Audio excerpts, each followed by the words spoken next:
Amen. Now, слушайте меня, друзья. Я говорю о том, что если мы с вами не будем способны вот так любить Иисуса, если мы не будем вот так безумно бить ради Христа или Христа ради, если мы не сможем отдаться Богу все, полностью, на все 100%, и просто выйти из себя, выйти из зоны контроля, выйти из зоны умственного, логического контролирования. Слушайте, всякий раз, когда вы видите людей, которые не способны открыться Богу, которые не могут распахнуть душу и любить Его, и плакать перед Ним, и падать перед Ним на колени, и танцевать, и прыгать, и делать что-то экстраординарное для Бога. Если вы видите таких людей, вы знаете, почему они не могут это делать?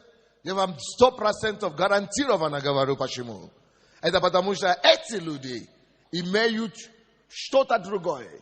Они имеют что-то другое. Кому или чему они воздают свою эмоцию, свое восплесание, свое обожание, свое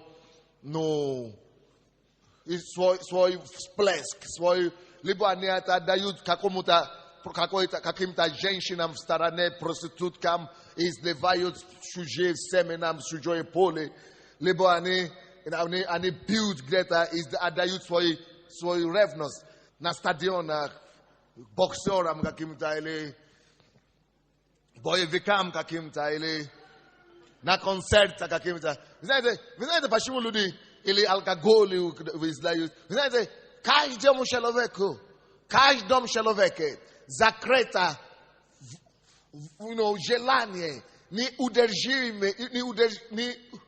неудержаемое желание излиться перед Богом, поклоняться Господу, просто выйти из себя перед Богом, просто излиять свою душу кому-то, излиять свое сердце кому-то. И слушай, если ты это не можешь делать Богу, если ты не можешь излиять душу и фанатично любить Бога от души, значит, ты имеешь идол какой-то в своей жизни. Значит, есть куда-то неправильно, куда ты изливаешь это. Потому что все равно душа требует свое.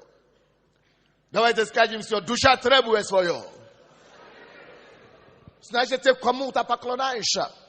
Ты чему-то поклоняешься, если не Богу. Либо ты изливаешь эти эмоции. Куда ты изливаешь твои эмоции? Бог дал тебе эмоцию, чтобы твоими эмоциями ты Его прославлял. Бог дал тебе чувства, не чтобы ты забивал эти чувства алкоголями или сексуальными нездоровыми инстинктами, любовницами. Пускай это бедствие из тебя. Бог тебе дал эмоции, Бог тебе дал чувства, чтобы ты мог излиять его перед Богом, чтобы ты мог раскрыться перед Ним, разбить душу, разбить сердце и говорить: я люблю тебя, Господь.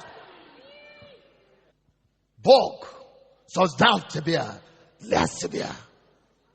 Бог создал вас, дал вам чувства, не чтобы вы стали с вами животными инстинктами, как животные изливались алкоголю, изливались работой, бумагам, станкам. Потом эти станка тебе используют до конца, до пенсии. 70 лет и отправить тебя на кровать спать и умереть. Станки кому-то изливал душу 35 лет. Станкам любил. Собак любил. Знаете, есть люди, которые изливают свою душу собакам. И инвестируют свою жизнь в собаки. Эти собаки потом сдохнутся, а потом начнут плакать.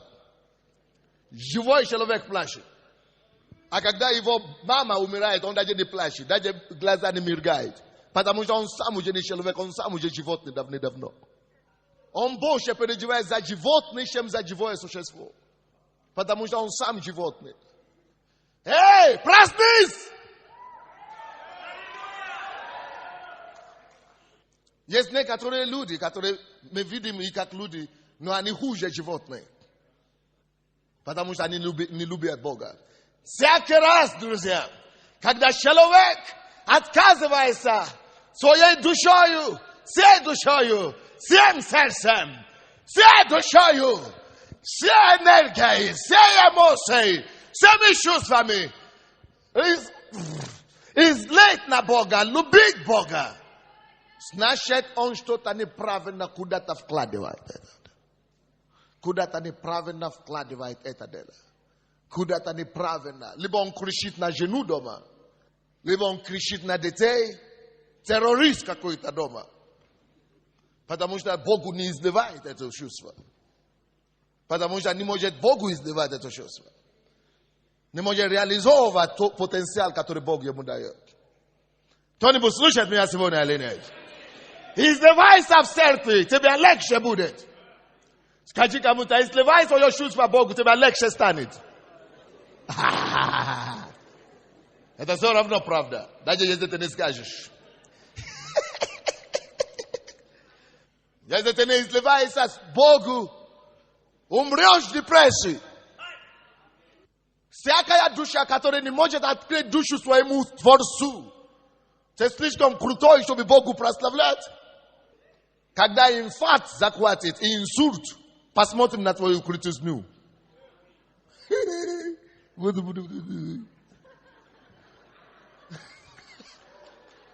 Запоешь. Петухи запоют тогда. Пока все хорошо, славь его. И не думай, дорогой, что те, которые изливают свою душу Богу здесь в церкви, что они глупее тебе. Вот какой ты умный, видишь какой. От ума уже заторможены. Так что если ты попал сюда в церковь сегодня, Бог тебя хочет освободить. Особенно те, которые сзади любят сидеть. Знаете, почему люди любят сидеть сзади? Потому что они боятся, что пастор увидит их грех впереди. Подальше от глаз человеческих. Подальше от глаз людей. Я вас знаю. Вы думаете, я вас не вижу? Я вас вижу. Не все, конечно. Исключение должно быть. Кто-то просто опоздал на место, не нашел.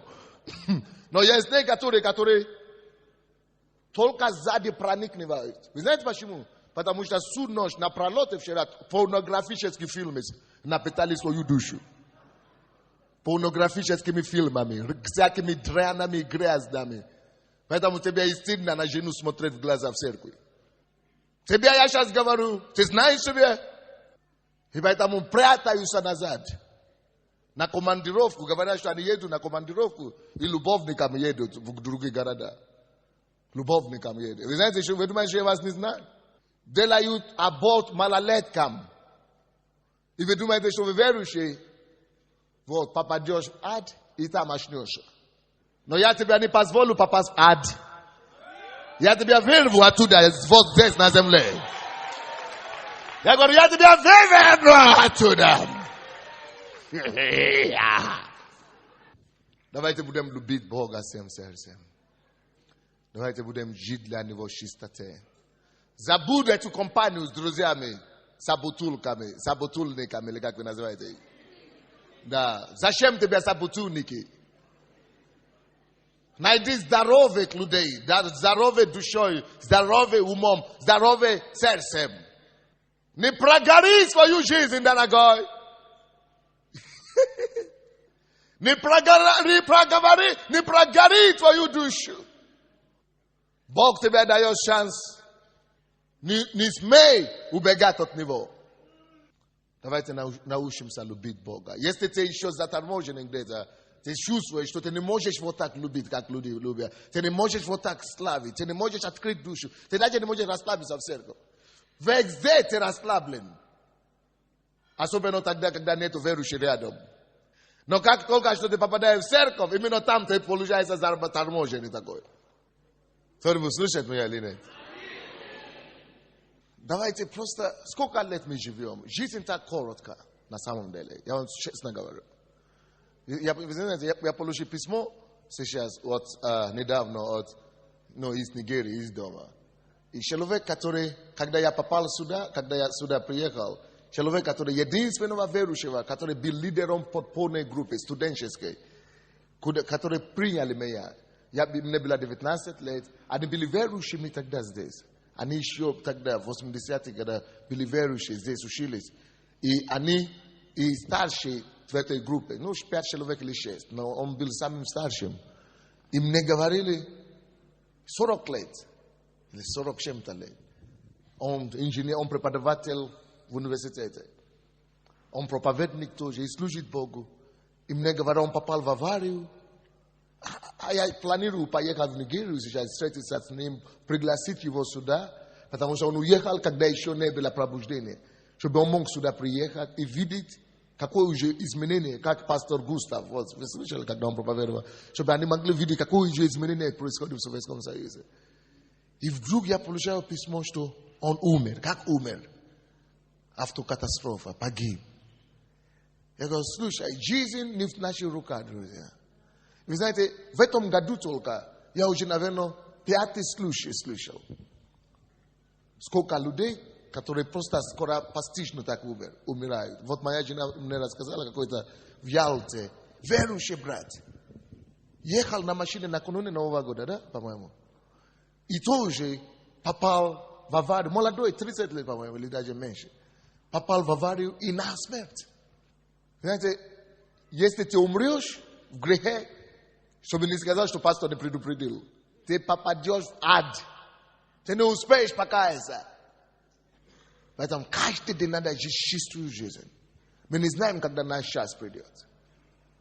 Мы не знаем, когда двери закроются. И я знаю, когда это произойдет, может быть, Иисус придет. Бу! Я знаю, вы знаете, что никто сейчас, что мне сейчас пришло на сердце? Иисус, когда придет, точно кого-то из верующих заставит не там, где надо. Кого-то он заставит в доме любовницы. Может быть, даже не только в доме любовницы, может быть, прямо на любовнице. Это будет самое веселое. Все, промокнул. Иисус, когда придет, кого-то Господь обязательно заставит за бутылкой. В какое состояние ты будешь? А это может быть любой момент. Какое состояние ты будешь, когда Господь придет? Насколько ты будешь готов? Это серьезная вещь. Поэтому давайте будем жить каждый день, как будто это последний день. Вы знаете, когда я услышал, допустим, один пастор, тоже, по-моему, перед этим годом, недавно, несколько месяцев, я был у них где-то там, какой-то храма, славянский или что-то такое. Краматорск, да. Пастор церкви, помощник пастора, 30 лет. Пришел домой, сел за сутки. Сердце, он говорит, сердце болит, и все, умер. Врачи приехали поздно. Всякая смерть, которая происходит вокруг тебя, этим Бог звенит в твою душу. Ты будешь следующий. Ты будешь следующий. Все истории, которые я сейчас рассказывал, Бог хочет вам сказать, ты будешь следующий. Ты будешь следующий. Ты будешь следующий. Но будешь ли ты готов? Пока это другой умирает, проверь себе. Будь готовым. Проверь себе. Чтобы если ты будешь следующий на самом деле, чтобы ты мог быть готовым. Кто-нибудь слышит меня или нет? Перед 3 месяца тому назад, перед Новым годом, одна сестра такая, симпатичная сестра, красивая сестра, типа пастора София такая. Она с мужем ходила в церковь сюда. Они одни из самых преданные супружеская пара в нашей церкви. Только они ходили не сюда, а в нашу церковь в Троещинском районе. Но супружеская пара, красивая, муж большой такой, симпатичный. И жена тоже такая симпатичная. Они всегда выполняли все задания, набрались 12, все. И вдруг она ведет домашнюю группу, она лидер, ведет домашнюю группу и говорит, мне хочется присесть. Она говорит, молитесь. Они думают, что она упала в духе. Помазание. И все. Если я не кровь в голове, больницу, и все. Бог собрал. Но эти люди все были готовы встретиться с Иисусом. Будешь ли ты готов встретиться с Иисусом? Эта жизнь, которой ты живешь сейчас, не принадлежит тебе абсолютно. И самое лучшее, что мы можем делать, это любить Его сейчас. Всем сердцем, всей душой. Давайте научиться любить Иисуса. Любить Его всем сердцем, всей душой. Мы не знаем, сколько времени уделил нам Господь. Ты не знаешь, когда ты пойдешь к Богу. Ты не знаешь, когда дверь захлопнется. И вы знаете, если что-то с нами случится сегодня, с кем-то из нас, заметьте одно и запомните. Единственное, что пойдет с вами, с этим миром, это ваша статистика с Богом. Что вы успели сделать для Него, для Царства. Все творение, животные, растения, людей, Бог сотворил, чтобы все приносило Ему славу. Все творение Бог создал для себя. Тем более человек в своем образе, чтобы человек приносил Ему славу. Он всех нас создал, чтобы мы имели одну цель. Он уделил нам дарами, помазаниями, благодатями, возможностями. Чтобы эти все мы могли воспользовать, чтобы воздавать Ему хвалу. Чтобы возвещать Его. Чтобы делать Его краса возвеличественной по всей земле. Вы знаете, и один этот друг, который мне писал это письмо, говорит: пастор Сандей, почему такой человек, который служил Богу, который не просто служил Богу, но когда все падают от Бога, он устоял. Когда был Советский Союз, тогда он учился здесь. Все его ругали. Я помню, нас все ругали, все, наши земляки, они смеялись над нами. Но он стоял. Всегда жил чистую жизнь. Он говорит, почему именно он умер? Потому что он был, я говорю ему, знаете, я слышал тоже в этом аварии, которая была в Кривом Роге, каком-то было. Там именно верующий умер. Два неверующие в машине, именно верующий Бог позволил умереть. В Ялте тоже, я слышал, какой-то неверующий был в машине, именно верующий умер. В этом аварии в Нигерии тоже, именно верующий умер. Потому что эти люди были готовы встретиться с Иисусом. Бог собрал их. Для нас это смерть, а для них это возвращение домой. Эй!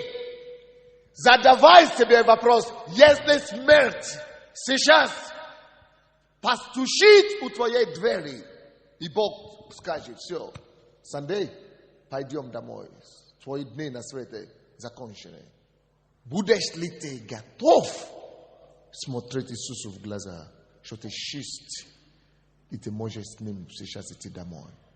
Что нету ничего за совести, что ты свободен, что ты готов идти в рай. Если Бог заставит кого-то из нас в греху, в моменте смерти, что мы живем в грехе, все, дверь в рай закрыт.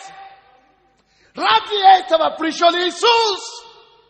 Он умер ради того, чтобы ни один из нас не попал в ад. Плюнь на этот грех, плюнь на этот алкоголь, плюнь на эти любовницы твои, плюнь на эти все нечистоты, воровство, деньги, крадение твое. Твоя душа дороже.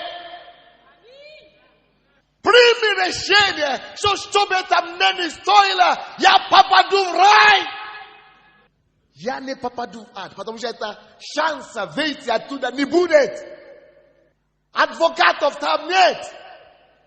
О, Боже мой! Иисус сказал, если глаз твой помешает тебе попасть в рай, вырви этот глаз.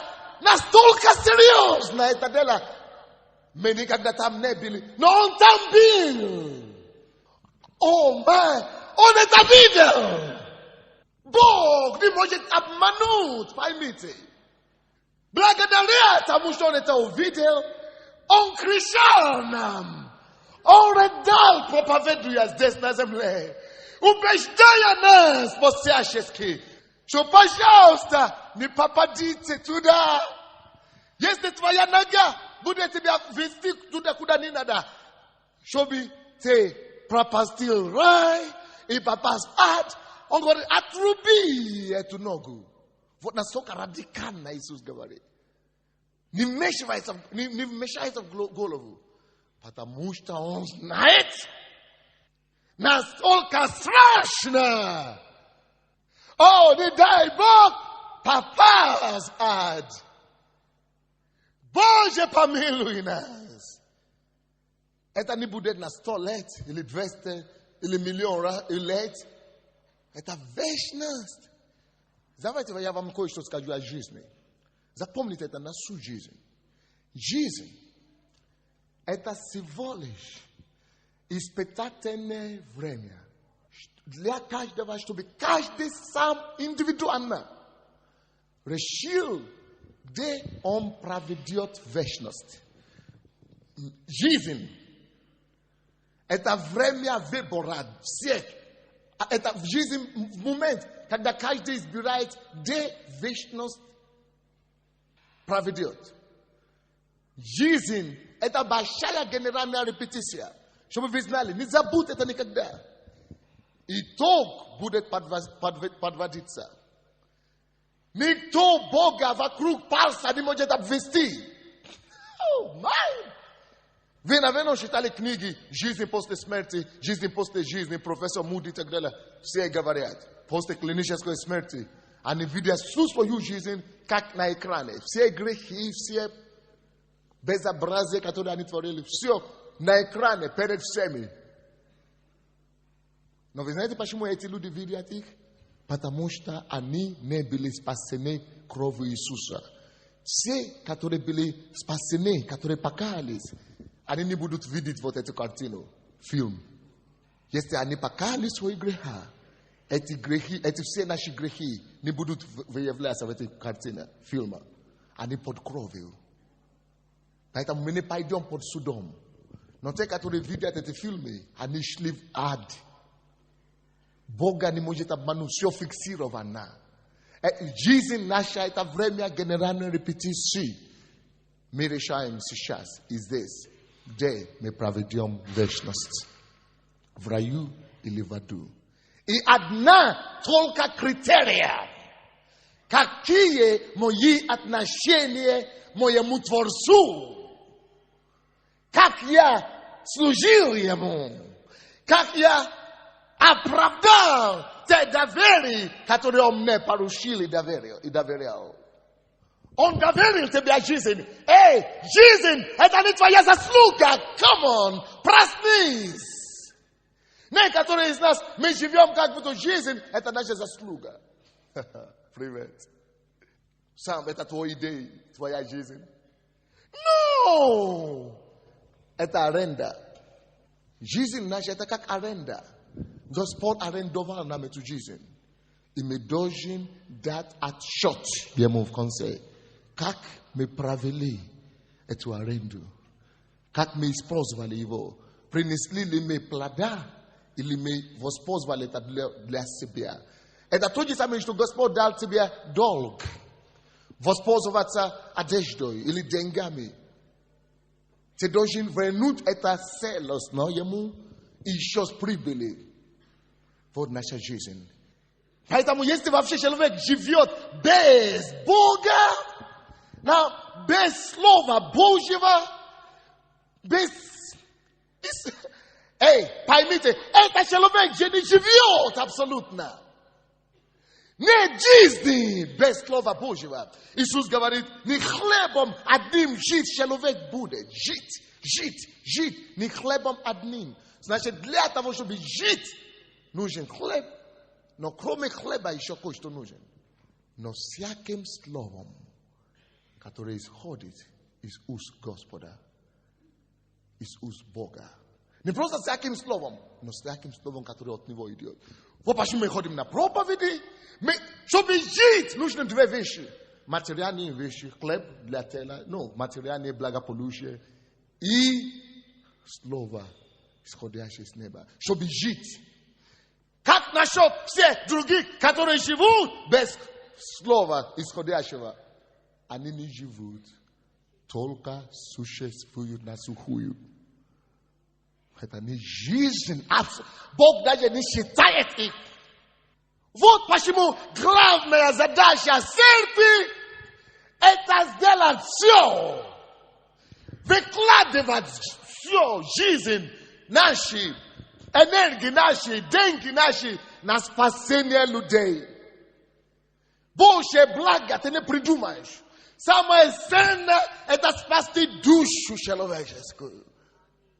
Это самое ценное.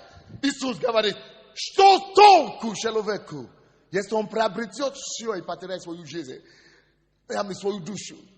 Эй, братья, не случайно Бог вас привел в церковь. И не довольно только быть спасенными, друзья. То, что мы спасены, это хорошо. Но мы спасены, чтобы быть наполниться Богом. Иисус вошел внутри нас. Чтобы через нас Он мог распространиться. Через наши таланты, через наши способности, через наши дары. Вы не должны, вы не имеете права покинуть этот мир, не исполнивший то, ради чего Он вас создал. И некоторые из нас, мы думаем, я хороший танцор, или я хороший певец. Я буду петь и зарабатывать себе жизнь и популярность. Между прочим, все могли бы такое делать. Бог нас не создал для себя, для эго. Я, мое и мне. Нет. Бог тебя создал, чтобы наполнить тебя. Дать тебе необходимое для жизни. Но кроме того, чтобы ты мог использовать все, что Он тебе дал. Все таланты, все энергии, все ресурсы, чтобы восхвалять Творца.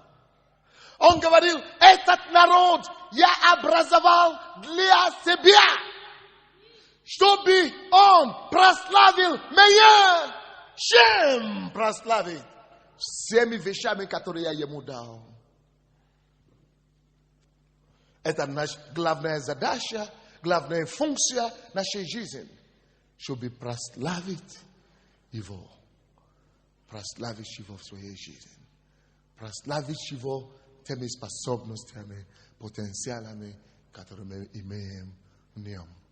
Всякий раз, когда кто-то умирает вокруг вас, запомните это. Это вызов вам. Это Бог стучит тебе. Бум, бум, бум, бум. Бум! Кто-то умер. Он тебе говорит этим, а ты будешь ли ты готов? Напоминаю тебе, готовься. Очистись от всей драни мира сего. Будь фокусирован. Читай слово. Служи Богу. Служить людям. Будь фокусирован. Будь готов встретиться с твоим Творцом. Каждая смерть вокруг нас напоминает нас, готовы ли мы служить своим Творцам. Готов ли ты встретиться с Творцом? Готов ли ты встретиться с Творцом? Ты будешь следующий. Каждый раз, когда кто-то умирает, Бог напоминает тебе, ты можешь быть следующим. Ты можешь быть следующим. Будь готов. Будь готов. Каждый раз, когда я стою утром, я не выхожу. Вот ребята, которые бывают у меня дома, они знают. Я не выхожу из своей квартиры. Никогда. Без молитвы. Ну, конечно, это... Я молюсь минимум 2 часа каждый день. Это уже с утра. А я имею в виду, когда я хочу уйти из дома, я говорю, Господь, 2 слова всегда говорю Господа. Господь, все. В этот день я не знаю, что меня ждет. Вернусь, Nivernos noveta denu me adna zadasha. Praslavi tebia veta den pamogimea. Naponi mea. Pamogimne po nostu yavi tebia. Islavi tebia. Prinisti tebia slavu. Sheres moi rabotu. Sheres besedes ludni. Apatom gavaru. Gospod. Sokrani mea on diavola. Od greha. Od siakava askvrenene sivone. Dve zadashi. Yavid Boga, Ibit Segdagatовим Svetисasnim. Yes, another bude. Я сказал нашим в офисе, чтобы они мне купили большой альбом. И они мне купили. Знаете, что я делаю? Может быть, кто-то из вас еще не слышал. Я собираю фотографии всех людей, которые начинали эту церковь со мной. Или которые умерли, пришли в церковь год или 2 года назад, которые были верующими в этой церкви, которые я знаю, может быть, не обязательно, чтобы я знал, но желательно те, кого я знаю лицо, которые умерли. При каждой смерти я хочу делать такой альбом, у меня уже есть несколько фотографий, я хочу сохранить этот альбом у меня в офисе, и я буду смотреть иногда. И всякий раз, когда дьявол попытается меня атаковать разочарованием, какими-то атаки, трудности, я буду смотреть на эти фотографии и говорить, за это дело, чтобы Украина спаслась, чтобы Евангелие распространено по всей этой стране, умерли эти люди. Я не сдамся. Пока я не умру, я не сдамся. Я буду смотреть, эта фотография у меня в офисе. Вы придете сейчас, вы увидите этот альбом. Я буду просматривать эти лица. Я буду говорить, Маша, сестра Маша, вы ушли к Иисусу раньше меня. Вы сейчас у него. Вы раньше меня наследовали все обетования, о которых я читаю в Библии. Я знаю, что мои награды ждут меня там. Если вы успели, я тоже успею. Если вы умерли на пути, я не подведу вас. Я совершу это дело. Вы увидите, когда я приду туда, минимум 5 миллионов украинцев будут уже спасены. Причем не надо ждать 10 лет. Это будет скоро. Вы увидите. Бог будет действовать в этой стране. Но самое главное, чтобы нас сначала индивидуально, чтобы мы ценили свою жизнь. Мы должны ценить и понять, что такое спасение. Эй, друзья, поймите, Он вас, меня, Он нас веровал и сасват мы. Мы спасены. Он умер, чтобы мы были спасены. За нас. То мы такие. Полагать свою жизнь, чтобы мы не попали в ад. Чтобы мы были с Ним вечно. Он пролил кровь за это. Он открыл нам глаза. То, что мы говорим, мы собрались с вами. Почему другие не поймут это? Почему не доходит до людей? Потому что не так просто, что нам было открыто. Это милость Божья. Алло. В книге послания Иуды, 3 стих, написано, подвязайтесь за веру однажды преданы вам. Сражайтесь, чтобы не упасть. Подвязайтесь, чтобы не потерять. Что такое подвязаться? Это значит сражать, воевать, чтобы защищать что-то дорогоценное. Алло?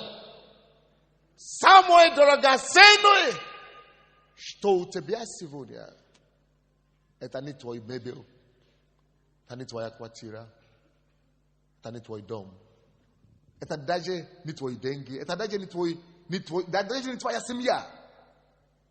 Может быть, вы думаете, это семья, у меня тоже семья, потрясающая семья. Но это направда не самое дорогоценное. Самое дорогоценное, что у вас на сегодняшний день, это ваше спасение, душа спасенная. Бог поэтому говорит, подвязайтесь, сражайтесь, с вами, чтобы не потерять это дорогоценное. Вы можете это не знать, но дьявол это знает. Поэтому дьявол будет бить нас, будет забивать всякими делами, всякими заботами, всякими поисками, чтобы только нам не попасть, чтобы просто пропустить это спасение, чтобы увести нас от церкви, от Бога, от Слова. Он знает, что мы имеем сокровище. И он будет стараться всеми силами отбить это от нашей руки, чтобы не отпали обратно туда, откуда он нас вырвал. Бог нас вырвал. Поэтому Бог, умоляя нас, пишет, пожалуйста, возлюбленные братья и сестры, вы были искуплены, закуп за нас было выдано. От сатаны Иисус отдал цену своей жизни. Он говорит, вы были искуплены. Ни золотом, ни серебром, ни какие деньги, мира сего не может купить спасение. Поэтому Он своей жизнью искупил вас. И поэтому Бог говорит, подвязайтесь, сражайтесь за это спасение. Это самое дорогое, что у нас есть сегодня. Это самое дорогое, что у вас есть сегодня. Это самое дорогое, что у вас есть. Вы знаете почему? Потому что в конце дня вы оставите все остальное. Семью, детей. И вы престанете перед Богом голым, без одежды даже. Голым, так как мама родила вас. Единственное, что пойдет с вами. Ваша характеристика. Дух Святой, который будет свидетельствовать. Ходили ли вы по его поприще здесь на земле или нет? Тогда дойдет до вас, что самое дорогое это душа спасенная. Что толку приобрести весь мир и душу свою потерять? Заметьте себя, пожалуйста. Все, что Бог нам дает милость приобрести в этом мире, Он дает нам. Все, что Он дает нам в этом мире, детей, семью, Он всех дает нам, чтобы мы могли использовать все на расширение Его царства. Запомните это навсегда. Все, что Бог дает вам, все только ради царства Божьего. Все, что Бог дает вам. Вы можете поверить. Вы можете говорить, это Sunday крутит людей, чтобы ему больше дали. Хорошо, утешай себя вот так. Но однажды ты встретишься с ним один на один, лицо к лицу. И он скажет, этот негр сказал тебе правду, но ты плевал на него, теперь я на тебя плеваю. Давайте закроем наши глаза, преклоним нашу голову. Ты можешь быть следующий. Я рассказал историю многих людей, которые в этом году уже умерли внезапно. Если твоя очередь придет, будешь ли ты готов? Или смерть будет страшна для тебя? Мы все закрываем наши глаза, преклоняем нашу голову перед Богом. Представьте себе, что вы стоите, или преклоняйтесь перед Его величием, перед Его троном. Очиститесь сейчас от всякого порока, от всякого беззакония, от всякого греха. Просите у Бога прощения за все. Умоляйте Его, чтобы Он простил, чтобы Он очистил, чтобы Он омил. Призовите Его кровь еще раз. Посмотрите на Голгофу, посмотрите на крест. Посмотрите, представьте Иисуса перед собой на кресте. Как Его руку кровоточит, чтобы тебя спасти, чтобы ты не пропал, чтобы твою душу веровать. Это цена Его, из которой Он тебя искупил, откупил от руки сатаны, чтобы ты был свободен служить твоему Творцу. И призови эту кровь сегодня еще раз, чтобы она очистила тебя, чтобы она омила тебя.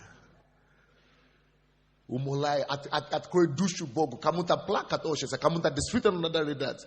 Кому-то сейчас надо умолять и плакать и сокрушаться перед Богом. Господи, не дай мне, не дай дьяволу собрать мою душу, не удастся. Иисус говорит, даже если тебе придется вырвать руку, ногу, это не имеется физически, это просто говорит, насколько это серьезно, насколько это важно. Оторваться надо от всего, который удерживает. Надо говорить Господу, все, я завязаюсь. Хочу быть с тобой праведен. праведны перед Твоим лицом. Это не значит, что ты никогда не будешь совершать ошибку или грешать. Но тут же надо каяться. Надо просить кровь Иисуса, чтобы Он простил. И надо принять решение жить порядочно. Нельзя жить в грехе. Вот что страшно. Потому что мы не знаем, когда Бог постучит и скажет: все, твое время закончилось. Нельзя оставаться в грехе больше 2 минуты, 2 минут. Нужно ненавидеть всякий грех. Нужно отбегать подальше от всякого греха.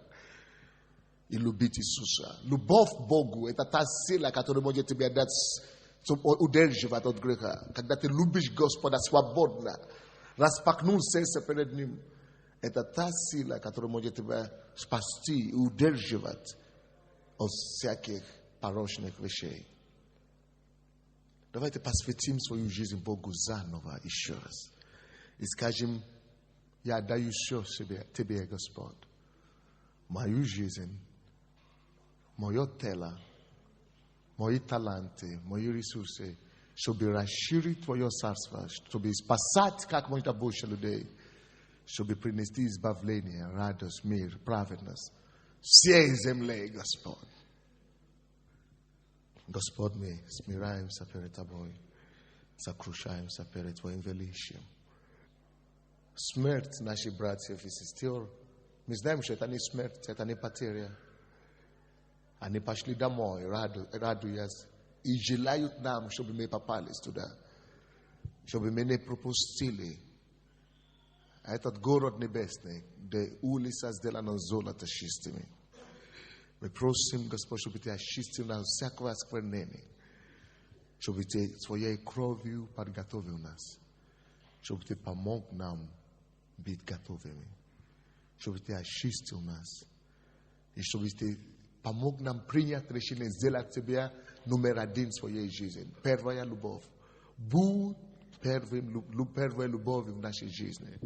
Тебя мы хотим любить прежде всего и выше всего. Служить Тебе с чистой совестью.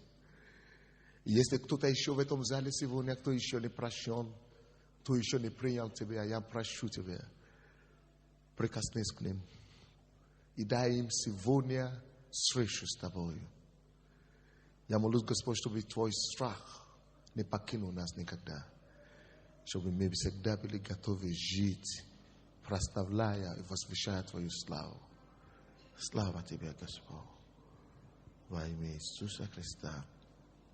И весь народ Божий сказал: Аминь. Дайте Богу славу.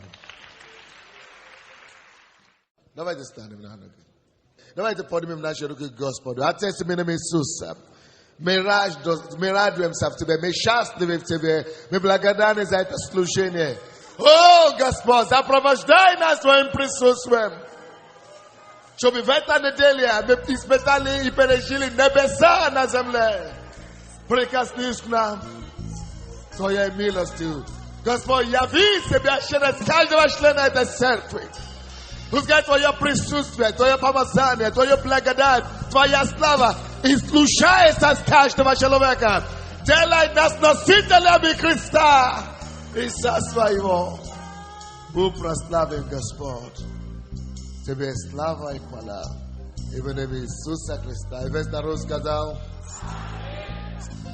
Слава мой Бог, слава, слава Тебе, Иисус, слава, слава мой Бог, слава, слава Тебе, Иисус, слава, слава.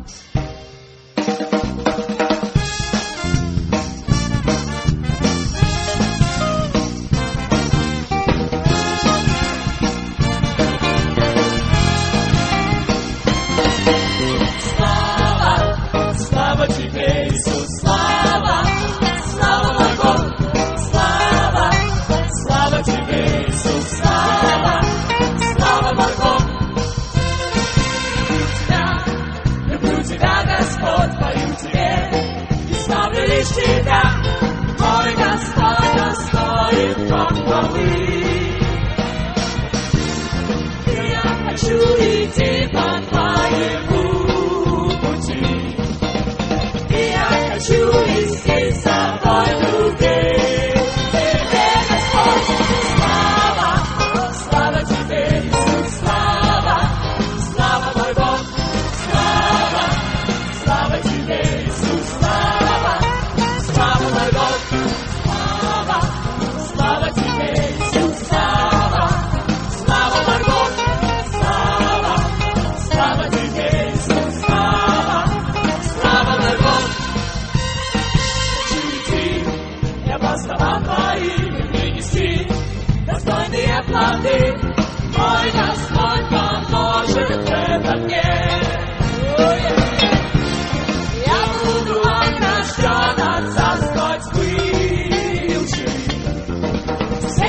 спасен и исцелен, Господь сейчас со мной. Слава, слава тебе, Иисус, слава, слава мой Бог, слава, слава тебе, Иисус, слава, слава мой Бог, слава, слава тебе, Иисус, слава, слава мой Бог, слава, слава тебе, Иисус, слава, слава мой Бог.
Мой Господь достоин похвалы. И я хочу идти по твоему пути. И я хочу нести с собой других. Тебе, Господь, слава, слава тебе, Иисус, слава, слава мой Бог, слава, слава тебе, Иисус, слава, слава мой Бог, слава, слава тебе, Иисус, слава, слава мой Бог, слава, слава тебе, Иисус, слава, слава мой Бог, слава, слава тебе, Иисус, слава, слава мой Бог, слава, слава тебе, Иисус, слава, слава мой Бог, слава, слава тебе, Иисус, слава, слава мой Бог, слава, слава тебе, Иисус, слава, слава мой Бог, слава, слава тебе, Иисус, слава, слава мой Бог, слава, слава тебе, Иисус, слава, слава мой Бог. Чуди, я восставал твоим и принеси достойные плоды. Мой Господь поможет в этом мне. Я буду охражден от царства тьмы и лжи. Все, кто спасен и исцелен, Господь сейчас со мной. Слава, слава тебе, Иисус, слава, слава мой Бог, слава, слава тебе, Иисус, слава, слава мой Бог, слава, слава тебе, Иисус, слава, слава мой Бог, слава, слава тебе, Иисус, слава, слава мой Бог. Иди, я поставал твоих и принеси достойные плоды. Мой Господь поможет в этом мне. Я буду охражден от царства тьмы и лжи. Все, кто спасен и исцелен, все, кто спасен и исцелен, все, кто спасен и исцелен, Господь